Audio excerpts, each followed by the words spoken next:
북한의 기독교인들, 목이 메입니다. 저는 북한 함경북도 청진에서 태어나 근 50년을 북한에서 살았습니다. 그러다가 주님의 은총으로 96년 아들을 데리고 남한으로 올 수 있었습니다. 저는 북한에서 태어나 북한에서 성장했기 때문에 하나님을 모르고 살았습니다. 제가 영문도 모른 채 지하 감옥에서 모진 고문과 사형 선고까지 받고 사형 집행날 극적으로 사형을 취소한다는 통지와 함께 정치범 수용소로 보내졌을 때 수용소 안에서 겪은 북한 신자들의 모습입니다. 저는 김일성대학 경제학부를 졸업했기 때문에 정치범 수용소에서 죄수의 신분으로 유일하게 6천여 명이 수용된 그곳의 모든 사람들에게 일을 시킬 수 있는 생산지휘와 모든 재정 업무를 맡아서 하게 되었습니다. 그 때문에 저는 많은 사람들이 일하는 작업장들을 이곳저곳 마음대로 갈 수 있었습니다. 어느 날 저를 담당하고 있던 재정부장 교도관이 저를 불러놓고는 단단히 교육을 시켰습니다.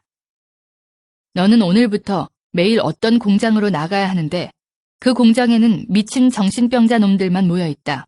그 미친 정신병자 놈들은 당과 수령님을 믿지 않고 하늘을 믿는 미친 자들이니 너는 정신을 바짝 차리고 그곳에 가야 된다.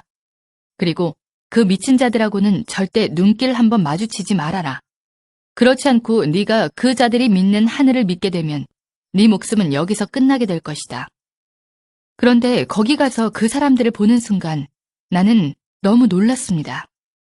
그들은 사람의 무리 같지 않았습니다. 1500도 이상 시뻘겋게 타오르는 용광로의 고열 노동 작업장이었는데 그곳에서 많은 사람들이 움직이는 걸 보았을 때 무슨 짐승의 무리 같기도 하고 외계인 같기도 하고 도무지 사람의 모습을 찾아볼래야 찾아볼 수가 없었습니다. 머리에 머리카락이 붙어있는 사람은 하나도 없었고 얼굴은 해골 같고 이빨이 하나도 없었습니다. 키가 다 줄어들어서 120cm, 30cm 이렇게 땅에 딱 붙은 난쟁이들만 움직였습니다. 나는 가까이 가서 그들을 보았습니다. 전 너무나 놀랐습니다. 잡혀올 때는 정상인들이 잡혀왔는데 거기 와서 하루 16시간, 18시간씩 먹지도 못하고 그 고열 노동 속에서 일을 하다 보니 그 사람들은 척추가 녹아내려서 뒷전등에 혹이 되어 있었고 몸이 다 휘어져서 앞가슴하고 배가 마주 붙어 있었습니다. 그 사람들은 한결같이 모두 그렇게 육체가 망가져 기형이 되어 있었습니다. 아마 프레스로 찍어도 한 판에 그렇게 똑같은 모습으로 찍기는 힘들 거라고 생각합니다. 그 사람들이 일하는 작업장에는 교도관들이 수시로 드나들었는데 교도관들은 말로 일을 시키지 않았습니다. 소가죽 채찍을 윙윙 휘두르고 다니면서 묵묵히 일하는 사람들을 사정없이 내리쳤습니다. 예수를 믿는 그 사람들의 몸에는 옷이 입혀져 있지 않습니다. 저는 처음에 멀리서 그 사람들을 보았을 때 모두 다 검은 옷을 입고 있는가 했습니다. 그런데 가까이 다가가서 찬찬히 보니 그 사람들은 맨 살가죽에다 앞에 시커먼 고무 앞치마 하나만 걸치고 있었습니다. 용광로의 뜨거운 불꽃이 앙상하게 말라붙은 살가죽에 튀고 또 튀어 딱지가 않고 그 자리에 쇳물이 또 떨어지고 타버리고 해서 그 사람들의 피부는 한 곳도 성한 곳이 없었고 마치 짐승의 가죽과 같았습니다. 어느 날 저는 그곳에서 정말 말로 전하기 힘든 너무나 끔찍하고 참혹한 광경을 목격하게 되었습니다. 어느 날 오후 제가 공장 문을 열고 들어섰는데 공장 안이 쥐죽은 듯 고요했습니다. 작업장 한가운데 수백 명의 그 죄수 아닌 죄수를 모아놓고 담당 교도관 2명이 눈에 핏발을 세우고 미친 듯이 고함을 치며 날뛰고 있었습니다. 저는 너무나 무서워서 문 옆 한쪽에 비켜 서 있었습니다. 교도관들은 수령님을 믿지 않고 하늘을 믿는 미친 정신병자 놈들이라고 소리소리 지르며 그 사람들을 차고 때리고 하면서 인간 이하의 취급을 하고 있었습니다. 교도관들은 너희들 가운데서 단 한 사람이라도 좋으니 대열 앞에 나서라. 하늘을 믿지 않고 수령님을 믿겠다고 하면 자유 세상으로 내보내서 잘 살 수 있게 만들어주겠다라고 하면서 그 사람들을 윽박지르며 하늘을 거부하라고 그렇게 채찍으로 때리고 발로 차고 했습니다. 그런데 너무나도 이상했습니다. 수백 명의 그 사람들은 왜 그런지 아무 대답도 없이 그렇게 매를 맞으면서도 침묵으로 맞섰습니다. 저는 너무나 무서워서 빨리 한 사람이라도 나서야 되는데 그래야 오늘 누가 맞아 죽지 않을 텐데 왜 계속 저렇게 입을 다물고 있나. 저러고 있으면 또 누구를 끌어내다가 밟아 죽일지 모르는데 빨리 한 사람이라도 나서야 되지 않겠는가. 그렇게 마음속으로 다급하게 생각하며 문 옆에 서서 무서움과 공포 속에서 떨고 있는데 예수를 믿는 그 사람들은 계속 침묵으로 대응했습니다. 그때 독이 오른 교도관이 그 사람들에게 달려가서 닥치는 대로 아무나 8명을 끌어내다가 땅바닥에 엎어놓았습니다. 그리고는 구둣발로 내리밟고 짓이겼습니다.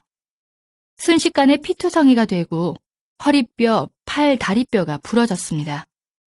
그 사람들은 고통 중에서도 몸을 뒤틀면서 짓밟힐 때마다 신음소리를 냈는데 그 신음소리가 너무나도 이상하게 들렸습니다. 저는 그때 주님이 누군지 하나님이 누군지도 전혀 몰랐습니다. 뒤에 알고 보니 그 사람들이 구둣발로 짓밟혀 뼈가 부러지고 머리통이 부서져 나가면서 신음소리처럼 애타게 불렀던 것은 바로 주님의 이름이었던 것입니다. 저는 그 사람들이 당했던 고통의 1000만분의 1도 제대로 여러분에게 전해줄 수가 없습니다. 미쳐 날뛰던 교도관 2명은 수령님과 당을 믿는 우리가 사는가 아니면 하나님을 믿는 너희가 사는가 보자면서 달려가더니 용광로에 펄펄 끓는 쇳물통을 끌어왔습니다. 그리고는 그 쇳물을 피투성이가 된 그 신자들 위에 부었습니다. 그 사람들은 순식간에 살이 녹고 뼈가 타면서 숯덩이가 되어버렸습니다. 저는 난생 처음으로 내 눈앞에서 사람이 숯덩이로 변해가는 것을 보았습니다. 얼마나 그 충격이 컸던지, 그곳을 어떻게 뛰어나왔는지 기억에도 없습니다. 그리고 얼마 동안 도무지 눈을 감을 수가 없었습니다. 그 정신적 충격으로 눈만 감으면 눈앞에 숯덩이가 된 사람이 어른거려서 도무지 눈을 감을 수 없고 잠도 제대로 잘 수가 없었고 일도 제대로 할 수가 없었으며 큰 소리로 비명을 지르고 정신이 들어갔다 나갔다 했습니다. 저는 그 일을 목격하기 전까지는 그래도 마음 한구석에 실오라기만큼이라도 수령님과 당에 대해서 믿고 있었습니다. 그러나 저는 그때 깨달았습니다. 무엇을 믿어야 하는가를 말입니다. 인간은 주님을 꽉 잡아야 된다는 것을 저는 그때 뼈저리게 깨달았습니다. 저는 그때부터 다시 우리 어머니가 평생을 하늘에 기도했다는 그 하늘을 찾기 시작했습니다. 저는 너무나도 간절하게 하늘을 찾았습니다. 저 사람들이 저렇게 불에 타 죽으면서까지도 저렇게 거부하지 않고 저렇게 믿는 하늘이 진짜로 그 하늘이 어디에 계시다면 나를 좀 살려달라고. 그리고 저렇게 무서운 짓을 하는 저자들에게 하늘에서 정말 벌을 내려줘야 되지 않겠느냐고. 그렇게 마음속으로 부르짖으며 자나깨나 꿈속에서도 하늘을 찾고 또 찾고 기원했습니다. 그런데 진짜로 주님께서 그 간절한 저의 기도를 들어주셨습니다. 한 달이 멀다 하고 공개 처형이 있었는데 어느 날 누구를 또 공개 처형시키려는지 6,000명이나 되는 수용소 사람들을 한자리에 다 모이게 했습니다. 공개 처형 때는 언제나 하늘을 믿는 사람들을 맨 앞줄에 앉힙니다.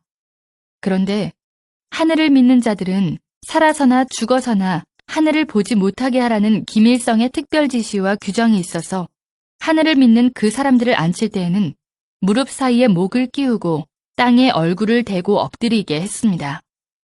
심지어 죽어서도 하늘을 보지 못하게 해야 한다면서 죽은 시체도 목을 꺾어 거적에 말아서 어두컴컴한 산골짜기 나무 밑에 파묻게 규정이 그렇게 되어 있었습니다.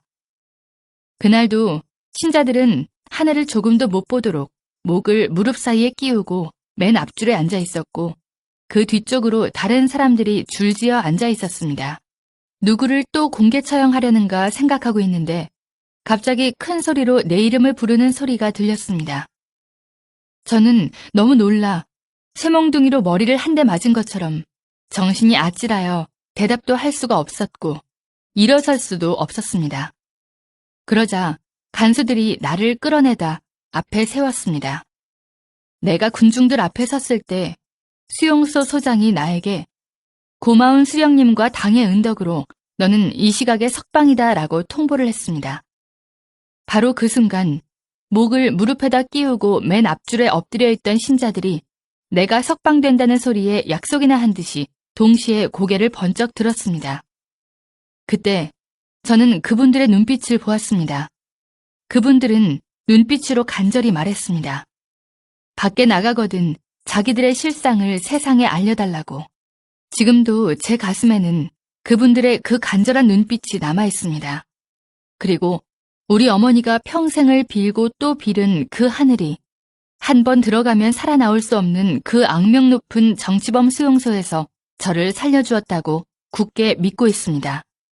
주님께서 저희 모자를 살려주셨기 때문입니다. 저는 북한의 수용소에 갇혀있는 그 신자들의 눈빛을 절대로 잊을 수가 없습니다. 저는 그분들이 이 시대의 순교자라고 봅니다.